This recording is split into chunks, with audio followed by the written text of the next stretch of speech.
meltdowns. Economic depressions can be global, like the Great Depression, 1929 to 1931. Economic depressions can be in nations, like the collapse in Asian tigers and the recent collapse in America, the prime mortgage collapse during Obama, just before Obama came in. And then it can be personal. You can have your personal economic collapse. Research has shown that every 6 to 10 years, there's a period of economic boom, and then there's economic depression, gets to the bottom of the valley, goes up and plateaus. And usually, since there are 6 to 10 years, in somebody's lifetime, you will experience at least 6 to 10 economic depressions. The one we're experiencing in Nigeria is as a result of poor leadership from the past 8 years. We don't know how long this will last, but there are key principles that will help you. Principle number one is realization. You must realize that this is a normal, natural consequence of bad economic policies and bad choices, bad leadership, including in your personal life. Number two, you must realize that these two will pass away. Countries have passed through depressions, passed through disasters, and they bounce back again. Even you as an individual, you can bounce back again. I have passed through that road. I have imported cars, imported fish meal, done projects that did not work, but I bounced back again.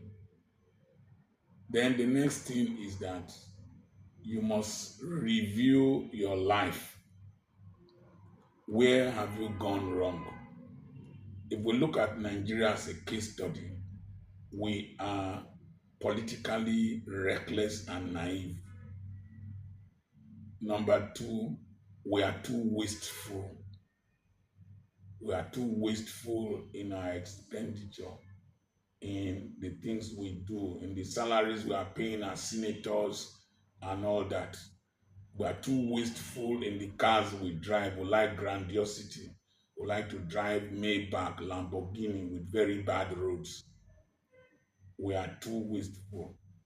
When I traveled overseas, I noticed that if you leave the room to another room, the electric bulbs in one room will go off. You go into the staircase, the electric bulbs in your room will go off. In the staircase, they will come on. For each staircase you descend, the light comes on and goes off. As far as Madagascar, they have such electricity regulatory policy. But in Nigeria, if there is power outage and then electricity is restored, all the security bulbs in the streets, in all the buildings will be on. Nobody cares.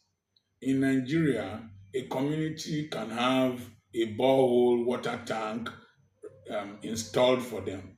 Just the tap head, then that is not more than 10,000 naira will get spoiled.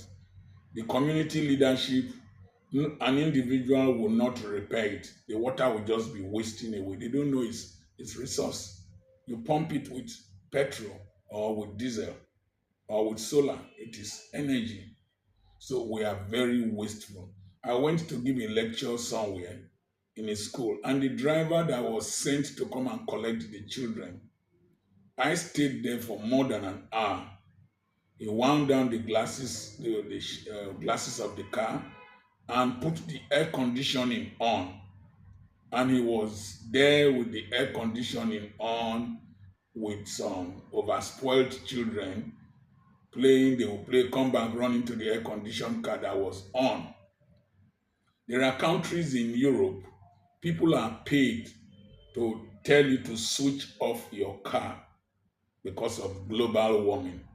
This driver does not understand that the price of fuel has gone up. He left the thing on. because fowl not know how much they buy corn. And he will go back and tell that man. And maybe he has been doing that on a daily basis. So consider how much the man is losing, the owner of that vehicle is losing. When you put your refrigerator on and you are paying bills or you are using token, if it is frozen, leave it off for some time before you put it on again. If you are using electricity in the house, be very conservative. Anything that is not of use, switch it off. I pump water with power and I pay a token. So if I'm brushing my mouth, I don't let the tap to run freely. When I brush my mouth, I put water in a cup, wash my mouth, rinse the bowl, and I've saved water. So learn to be conservative. There was a day I washed clothes. Okay, I first soaked the clothes in a bleach, put it in the washing machine, washed. The water I used to soak the clothes, I discovered that my toilet floor and the walls were dirty and there was bleach in it. So I used it to clean the walls and clean the floor. And when my wife came back, she was surprised that the place was sparkling. So reduce wastage. I've reduced the quantity of food I eat because most times I don't finish the meals and they are thrown away. We don't have dogs, so we don't have children at home, any person at home. So reduce your consumption of food as much as possible. When you reduce these little things, cumulatively, it will amount to much. How to manage economic meltdowns or economic depressions or even your personal economic downturns. Arrow number 1 in this video is realization. You must realize that things are no longer the same. And if things are no longer the same, you must realize that there's a difference between your status and the situation you are in, your state. So don't start living up to your former status to try to impress people. Readjust your life. Shut the door against yourself. Don't struggle to impress people. I had a car, a 7-seater SUV. It was consuming so much fuel now relative to the price of fuel today. And so I sold it. I sold it at a very cheap price. I added money to it and bought a piece of property, real estate, that will increase in value. So readjust. If you have several cars, reduce the number of cars you are using. Please use the most economical one. One of the things you need to do is not to react to the economic situation in Nigeria. It is to relax, think properly, get ideas on what to do. As the price of the naira was falling, the value of the naira was falling, and the value of the dollar was going up, I started thinking, what do I do? And I came with an idea that I should find a way to make more dollars. If I make more dollars and spend less naira on what I will need to exchange naira for dollar, I will be better.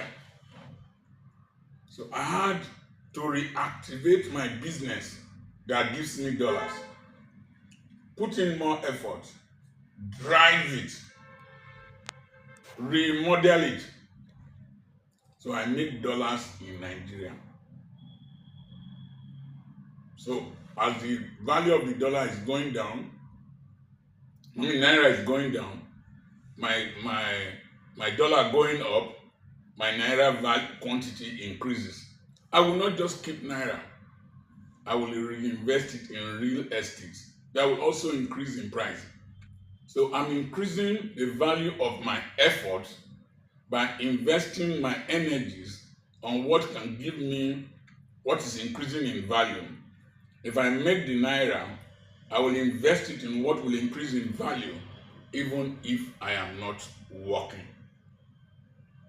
And then I reduce my consumption of foreign exchange.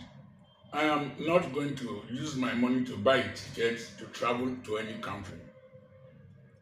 Any person that needs me to come and speak buys the ticket cheaper there, then I will go and speak.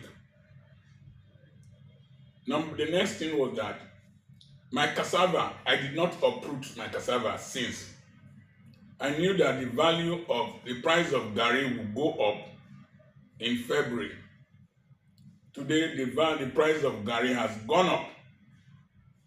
So it is now that I'm uprooting my cassava. I will sell, make more naira, reinvest the naira in something that will increase in value and turn to living money. I paid for cement 500 and more than half a million naira, 555,000 naira. The price of cement has gone up.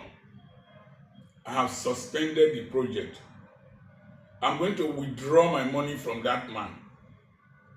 I'm going to invest it in real estate so that it can increase in value. Because I know the factors of demand and supply will affect the cement. And the government might allow importation of cement. And the monopoly of people like Dangote will be broken. And so the price of cement might come down. But the value of my properties that I will buy with money will keep going up. That is how to think at this time. Not to go into the streets. Think.